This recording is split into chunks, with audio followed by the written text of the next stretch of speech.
안녕하세요. 골드만삭스입니다. 오늘은 백제와 신라에 대해서 알아보겠습니다.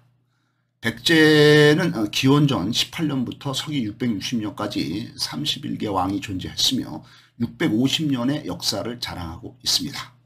그러니까 그 30개 왕이 600년간을 지배를 했으니까 한 왕당 지배 재위 기간이 거의 20년이 되겠죠. 상당히 안정적인 오랫동안 통치를 했으니까 안정적인 정치 구조를 이뤘다고 볼 수가 있겠습니다. 기원전 18년 신라 백제 고구려 중에서 가장 늦게 건국한 걸로 되어 있습니다. 아무튼 이거는 이제 신라가 이제 좀 삼국을 통일하면서 전국의 주도권을 지니까 지들이 이제 편한 대로 해서 가장 자기네들이 전통성이 오래됐다.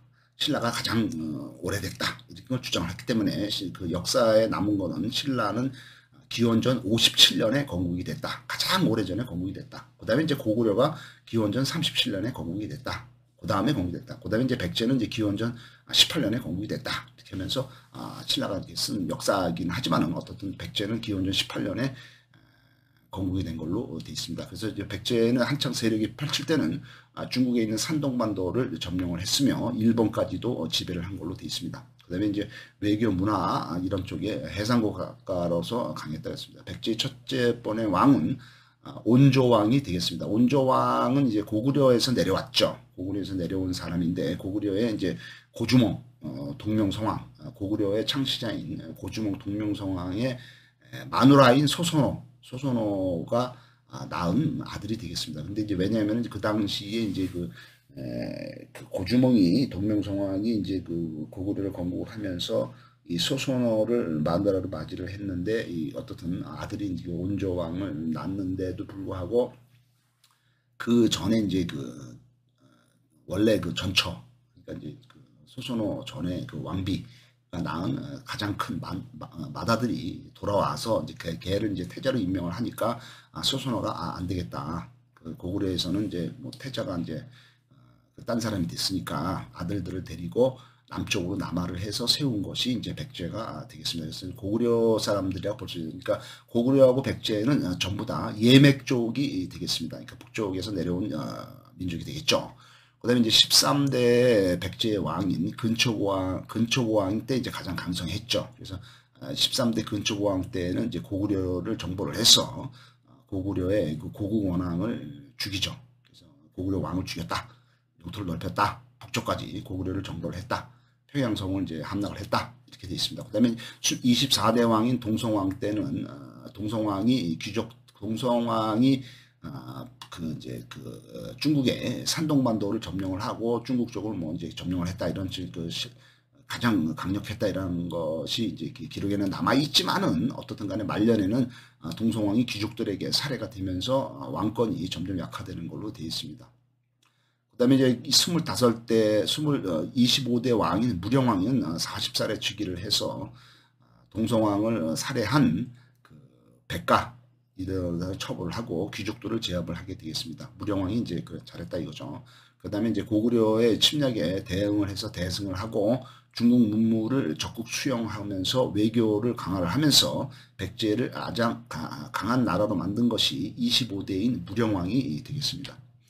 그 다음에 이제 백제 26대 성왕 때는 백제는 왕권은 이제 내부적인 왕권은 강화를 하지만은 신라와의 전투에서 3만 군사를 잃게 되고 성왕도 전투에서 전사를 하게 되어 있습니다. 그 다음에 이제 30대 때 무왕이 있었고 그 다음에 이제 그 백제 말기에 접어들면서 31대 때 의자왕 때 이제 백제가 멸망을 하죠. 그 31대 의자왕 때는 이제 그 당나라의 소종방의 13만 대군 그러니까 이때 보낸 것이 이제 당나라의 3대 황제인 당나라 고종 이치가 보낸 거죠. 당나라 황제 고종 이치는 유명한 무축전, 축전무후의 남편이 되겠습니다.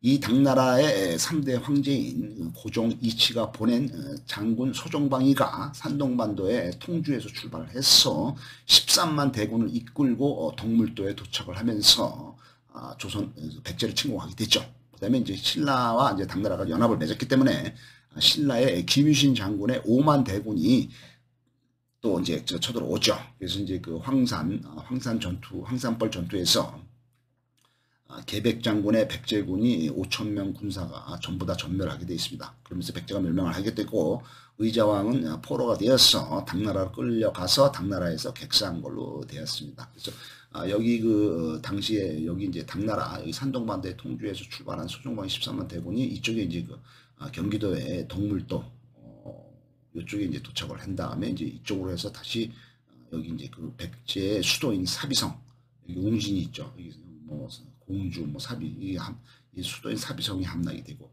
그다음에 신라에서는 여기 신라의 수도 금성 여기 경주죠. 여기서 출발한 군대가 이쪽으로 갔다가 밑으로 내려와서 황산에서 전투가 벌어지면서 육군과 수군의 협공으로 해서 660년에 백제가 완전히 멸망하게 되었습니다. 그다음에 지금 합천인데 여기 대야성 유명하죠. 백제와 신라의 경계 지역이 이제 그 합천이 되겠습니다. 그다음에 여기 이제 그 동물도에 도착을 했다는데 여기가 이제 당항성이 있는 데고 그다음에 이제 이쪽이 이제 그 여기 지금 경기도에 한국가 되겠죠. 백제를 처음에 청건한 사람은 온조왕이 되겠습니다. 그는 졸범부영 고주몽이가 한 졸범부의 수선호가 고주몽하고 결혼하기 전에 결혼한 우태와 낳은 자식이 되겠습니다. 온조왕의 형은 비류이고 동생이 온조가 되겠습니다.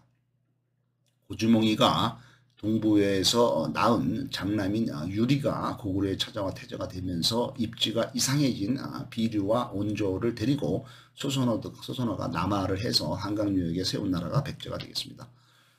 비류는 형인 비류는 인천 미추홀에다가 나라를 세웠지만 땅이 습하고 물이 짠 그곳에서 그 다음에 동생인 그 온조는 위례 한강에서 나라를 세워서 그 인천에 있던 백성들이 전부 다 이제 한강 쪽으로 이제 온다 이거죠. 그래서 이제 비류는 백성들이 다 떠나자 자살을 한 걸로 되어 있습니다. 온조는 위례 한강에다가 나라를 세우고 기원전 18년부터 서기 28년까지 46년 동안이나 재위를 한 걸로 되어 있습니다. 그다음에 이제 그때 이제 처음에 이제 그 온조가 이 백제를 세울 때 나라 이름은 백제가 아니었고 십제라고 되어 있습니다. 십제라는 나라를 세운 건데 이제 나중에 이제 백제라고 이름이 되겠죠. 그래서 미래성이 이제 한강이 되겠습니다. 그래서 그 당시에 볼 것 같으면 여기 미추홀은 인천이고 여기는 이제 한강 지역이 되겠죠. 그래서 여기다가 십제를 세운 거죠. 이게 이제 백제가 된 거죠. 그다음에 여기 이제 신라는 이제 경주 사로 쪽에 있었고 가야는 이제 가라 이쪽에 있었던 걸로 되어 있죠. 그래서 이쪽은 이제 고구려는 이쪽에 이제 그 국내성이 이제 압록강 쪽에 이제 국내성이 있고 그다음에 이제 졸본성이 이쪽에 있는 거죠. 졸본성이 이쪽에 있는 것이 이제 그 청나라를 세운 누르하치가 청나라를 세워서 처음에 수도로 한 것이 흥경입니다. 흥경이 한 요 정도예요. 요 근처에요. 청나라의 수도 초기 수도가.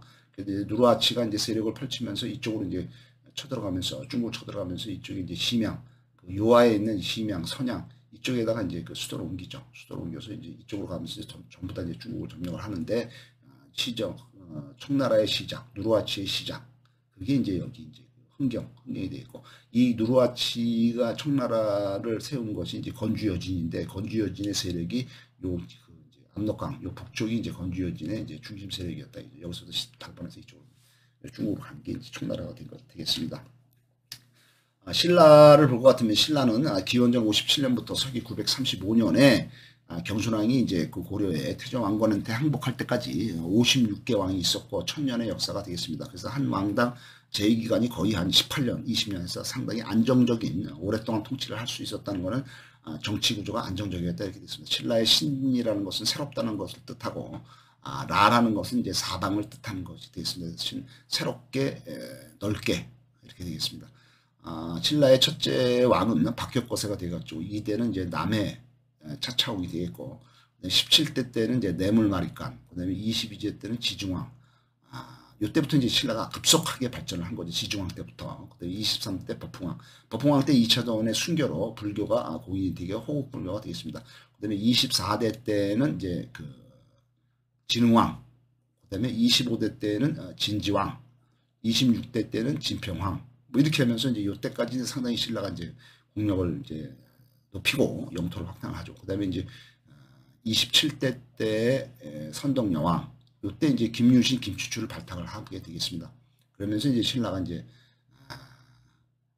삼국을 통일하죠. 그 다음에 이제 신라가 이제 점점 무너지게 된 건 이제 그 한참 후죠. 그래서 28대 때 진덕여왕, 29대 때는 이제 태종무열왕, 이 태종무열왕이 김춘추가 되겠습니다. 그다음에 30대 때는 문무대왕, 31대 때 신문왕, 45대 때는 신무왕, 이때까지 또 신라가 아주 잘 나가는 나라가 되겠습니다.